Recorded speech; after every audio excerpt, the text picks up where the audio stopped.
आप पढ़ रहे हैं जयशंकर प्रसाद की कामायनी, जिसमें कुल 15 सर्ग हैं। उसका तीसरा सर्ग श्रद्धा सर्ग के नाम से जाना गया। उसी श्रद्धा मनु सर्ग से यहाँ पंक्तियाँ उद्धृत हैं, ली गई हैं। हम आगे देखते हैं।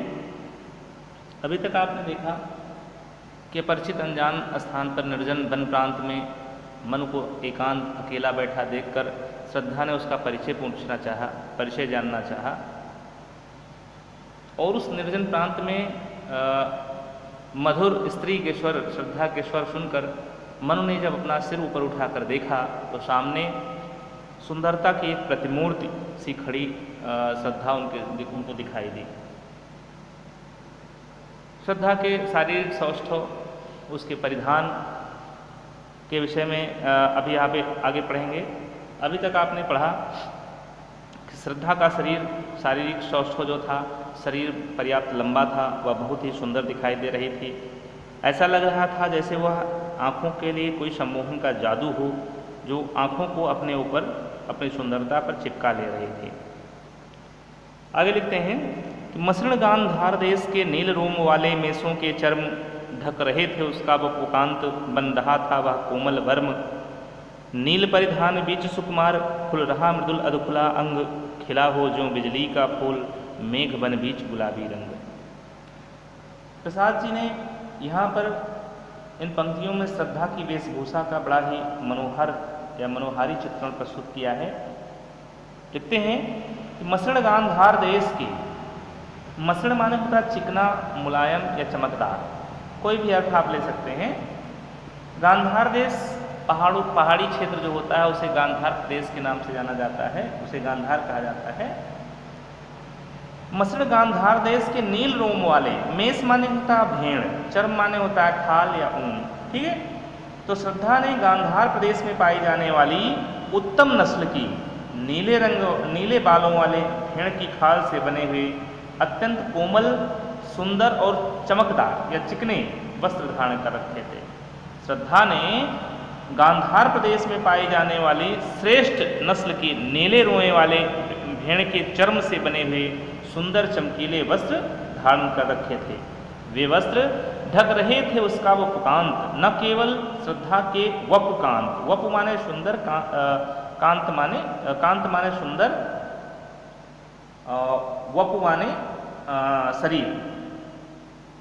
ढक रहे थे उसका वो पुकांत, उसके सुंदर शरीर को वे वस्त्र न केवल ढक रहे थे, उसे रमणीय बना रहे थे, बल्कि बन रहा था वह कोमल वर्म। वर्म माने होता है कवच, ठीक है। बल्कि वे वस्त्र कोमल होते हुए भी उसके सुरक्षा कवच बने हुए थे। कहने का तात्पर्य यह है कि नीले भेड़ की खाल से बने उसके वस्त्र उसको इस प्रकार उसको सभी प्रकार से सुरक्षा प्रदान करने में, उसकी ढाल बनने में समर्थ हो रहे थे। नील परिधान बीच सुकुमार, खिल रहा मृदुल अधखुला अंग, खिला हो जो बिजली का फूल, मेघ बन बीच गुलाबी रंग। ये पंक्तियाँ बच्चों बहुत ही इम्पॉर्टेंट हैं। ये पंक्तियाँ बहुत पूछी जाती हैं परीक्षाओं में, इसको याद रखिए। नील परिधान बीच, श्रद्धा की वेशभूषा का वर्णन करते हुए प्रसाद जी लिखते हैं कि श्रद्धा ने अपने शरीर पर नील परिधान, चूंकि नीले रोए वाले भेड़ों के चर्म से बने हुए वस्त्र उसने परिधान धारण कर रखा था, वस्त्र पहन रखा था, उसी का वर्णन आगे प्रसाद जी करते हैं कि नील परिधान बीच सुकुमार, खुल रहा मृदुल अधखुला अंग, खिला हो जो बिजली का फूल, मेघ बन बीच गुलाबी रंग। नील परिधान, श्रद्धा ने अपने शरीर पर नीले रंग का जो भेड़ की खाल से बने वस्त्र धारण किए हुए थे, उसकी वेशभूषा से कहीं कहीं, यानी उस नीले परिधान से, नीली साड़ी के बीच से उसका कोमल अंग कहीं कहीं से अधखुला अंग खुल रहा था, कहीं कहीं से वह दिखाई दे रहा था, उसका शरीर झांकता हुआ सा प्रतीत हो रहा था। अब जानते हैं साड़ी पहनने पर पेट है, बाँह है, गले का हिस्सा कुछ दिखाई दे रहा था। अब नीले रंग में सुंदर गोरा रंग अगर उसमें से दिखता है तो झांकता हुआ सा प्रतीत हो रहा था, उसकी रंगत थोड़ी सी सुंदरता बढ़ जाती है। ऐसा लग रहा था उसे देखकर कि खिला हो जो बिजली का फूल, मेघ बन बीच गुलाबी रंग। जैसे मानो नीले बादल रूपी वन के बीच में खिला हो जो बिजली का फूल, मेघ बन बीज। उन्हें देखकर ऐसा प्रतीत हो रहा था जैसे बादल रूपी वन के बीच में कोई गुलाबी रंग का बिजली का फूल खिला हुआ हो, ऐसा प्रतीत हो रहा था। यहाँ प्रसाद ने श्रद्धा के अलौकिक असीम सौंदर्य का चित्र प्रस्तुत करने का प्रयास किया है।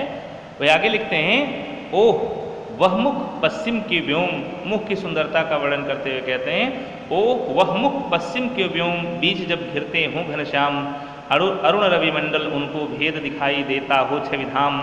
घिर रहे थे घुंघराले बाल, अंश अवलंबित मुख के पास, नील घन सावक से सुकुमार, सुधा भरने को विदु के पास।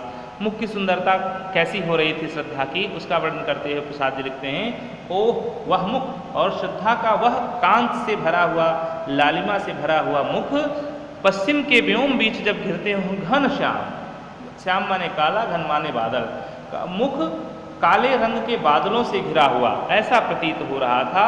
अब यहाँ काले रंग का बादल क्या बना दिया गया?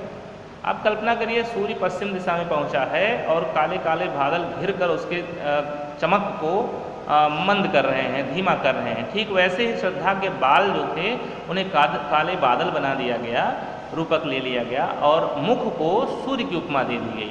ठीक है, क्योंकि उसके बाल उड़कर उसके चेहरे पर, उसके मुख पर पड़ रहे थे, उसी की बिंब को यहाँ पर लेते हुए प्रसाद जी लिखते हैं कि ओह वह मुख, श्रद्धा का वह मुख, कांत से भरा हुआ, चमक से भरा हुआ वह मुख, उस पर काले रंग के बादल, काले रंग के बादलों से घिरा हुआ वह मुख ऐसा प्रतीत हो रहा था मानो पश्चिम के व्योम, संध्या के समय आकाश में काले बादल घिराए हों और अरुण रविमंडल उनको भेद, और लाल, अरुण माने लाल, रविमंडल सूर्यमंडल, लाल सूर्यमंडल उनको चीरता हुआ वहाँ दिखाई दे रहा हो, वहाँ सुशोभित हो रहा हो।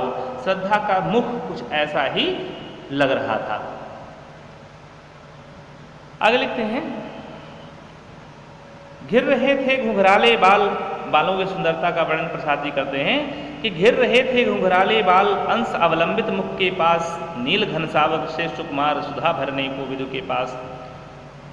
श्रद्धा के कंधे पर अंश, अंश माने कंधा होता है, अंश का दो अर्थ होता है, अंश माने भाग भी होता है, अंश माने हिस्सा, अंश माने कंधा भी होता है, लेकिन यहाँ जब छोटा सा होगा और बड़ा सा, इसका अर्थ याद रखिए, यहाँ पर बड़ा सा है कंधा है, छोटा सा होगा तो हिस्सा हो जाएगा अंश। ठीक है, यहाँ लिखते हैं अंश, अंश माने कंधा।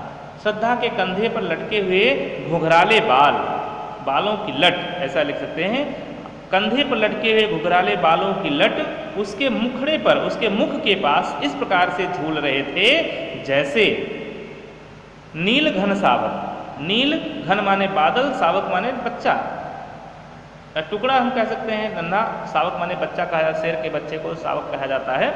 ऐसा लग रहा था जैसे नील घन सावक, नीले रंग का कोई नीले, जैसे कोई नन्हा सा नीले रंग का बादल का टुकड़ा सुधा भरने को विदु के पास, सुधा माने अमृत, अमृत भरने के लिए विदु के पास, श्रद्धा के मुख रूपी चंद्रमा, यहाँ पर विदु श्रद्धा का मुख बनाया गया है।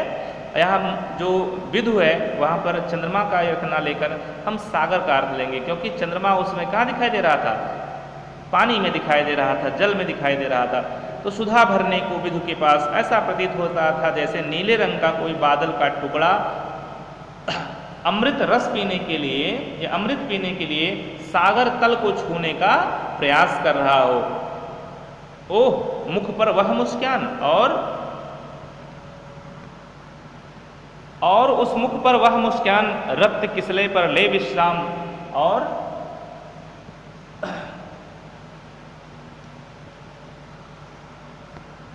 श्रद्धा के मुख पर मोहक मुस्कान ऐसी प्रतीत हो रही थी जैसे रक्त किसले पर ले विश्राम, रक्तिम कोपलों पर। आगे की पंक्तियां देखते हैं तो बात वहां से स्पष्ट होगा आपका। और उस मुख पर वह मुस्कान, रक्त किसले पर ले विश्राम, अरुण की एक किरण अम्लान, अधिक अलसाई हो अविराम। और श्रद्धा के मुख पर वह मोहक मुस्कान ऐसी प्रतीत हो रही थी जैसे लाल रक्तिम नवीन कोपलों पर, रक्त किसले पर, लाल रक्तिम यानी लाल रंग के रक्त की तरह से लाल रक्तिम नवीन कोपलों पर, अरुण की एक किरण अम्लान, अरुण माने सूर्य, सूर्य की कोई अम्लान माने अलसाई हुई, ठीक है। अम्लान अधिक अलसाई हो अविराम। अम्लान माने स्वच्छ या स्निग्ध होता है। सूर्य की कोई स्निग्ध किरण या स्वच्छ किरण आलस्य से भरी हुई विश्राम, रक्त किसले पर ले विश्राम, नवीन कोपलों पर विश्राम करने का प्रयास कर रही हो। सूर्य की अलसाई स्निग्ध किरण, स्वच्छ किरण विश्राम करने का, लाल रक्तिम कोपलों पर विश्राम करने का प्रयास कर रही हो।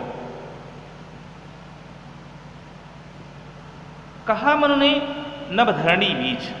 आगे लिखते हैं प्रसाद जी, कहा मनु ने नभधरणी बीच, बना जीवन रहस्य निरूपाय।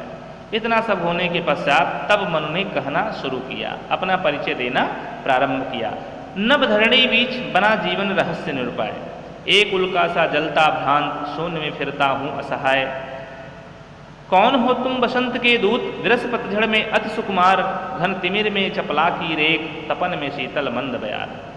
कहा मनु ने, तब मनु ने कहना प्रारंभ किया, नभधरणी बीच, कि हे सुंदरी, इस आकाश और धरती के बीच में बना जीवन रहस्य निरूपाय। मेरा जीवन एक रहस्य बना हुआ है, एक पहेली बना हुआ है, निरूपाय, जिसे सुलझाने का कोई उपाय नहीं है। एक उल्का सा जलता भ्रांत, शून्य में फिरता हूँ असहाय। जिस तरह से आकाश में उल्का पिंड जलता हुआ इधर उधर अंतरिक्ष में भटकता रहता है, ठीक उसी प्रकार से मेरा यह एकाकी जीवन अपने ही विरह से, अपने ही दुख से, अपनी ही वेदना से जलता हुआ इधर उधर भटक रहा है, इधर उधर घूम रहा है। फिर कहता है उस सुंदरी से, श्रद्धा से उसका परिचय मन पूछता है कि कौन हो तुम बसंत के दूत। आखिर इस तरह से इस नीरस विरस पतझड़ में अति सुकुमार, इस नीरस पतझड़ के मौसम में, निराशा से भरे मेरे इस जीवन में बसंत का दूत बनकर, बसंत का संदेश देने वाली दूत बनकर आखिर आई अत्यंत सुकुमार सुंदरी, तुम कौन हो? हे सुकुमार, तुम कौन हो? घन तिमिर में चपला की रेख, तपन में शीतल मंद बयार।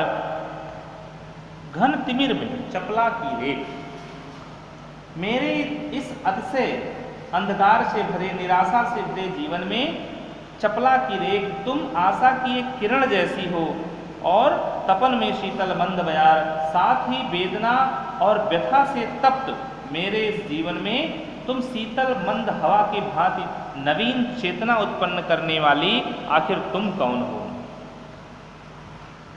तब श्रद्धा ने मनु को अपना परिचय देना प्रारंभ किया।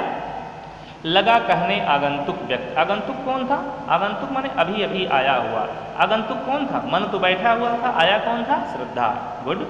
तो लगा कहने आगंतुक व्यक्ति, अभी अभी आया हुआ व्यक्ति अर्थात श्रद्धा तब कहने लगी, मिटाता उत्कंठा सविशेष, जो मनु के मन में उठने वाली उत्कंठा जिज्ञासा को मिटाती हुई वो कहना प्रारंभ करती है। उसे सुनकर ऐसा प्रतीत हो रहा था जैसे दे रहा हो कोकिल सानंद सुमन को जो मधुमेह संदेश, जैसे कोई कोयल आनंद में भरकर फूलों को बसंत ऋतु के आगमन का मधुमेह संदेश, बसंत ऋतु के आगमन का मीठा संदेश दे रहा हो, कुछ ऐसा ही मन को वो श्रद्धा के स्वर प्रतीत हो रहे थे, श्रद्धा की आवाज़, सुरीली आवाज़ प्रतीत हो रही थी। आगे लिखते हैं कि भरा था, श्रद्धा कहती है कि भरा था मन में नव उत्साह, मेरे मन में एक नया उत्साह भरा हुआ था। सीख लो ललित कला का ज्ञान, जिसने मुझे ललित कला का ज्ञान सीखने के लिए प्रेरित किया। ललित कला क्या है? ललित कला माने होता है गायन, वादन और नृत्य, और ये कलाएं गंधर्व प्रदेश में पहाड़ी क्षेत्रों में ही सीखी जाती हैं, क्योंकि शांत माहौल इसको चाहिए, और शांत माहौल पहाड़ी क्षेत्र से अच्छा और कहीं मिल नहीं सकता। इसलिए इन कलाओं को सीखने के लिए वो पहाड़ी क्षेत्र ही, हिमालय क्षेत्र ही सबसे बढ़िया माना जाता है, गंधर्व प्रदेश माना जाता है। तो ये कहती है कि भरा था मन में नव उत्साह, मेरे मन में नया उत्साह भरा हुआ था। सीख लूँ ललित कला का ज्ञान, कि ललित कला का ज्ञान मैं सीख लूँ। इसीलिए इधर रह गंधर्वों के देश, इसीलिए इधर गंधर्वों के प्रदेश में, हिमालय प्रदेश में मैं रहती हूँ। पिता की हूँ प्यारी संतान, मैं अपने पिता की प्यारी संतान हूँ।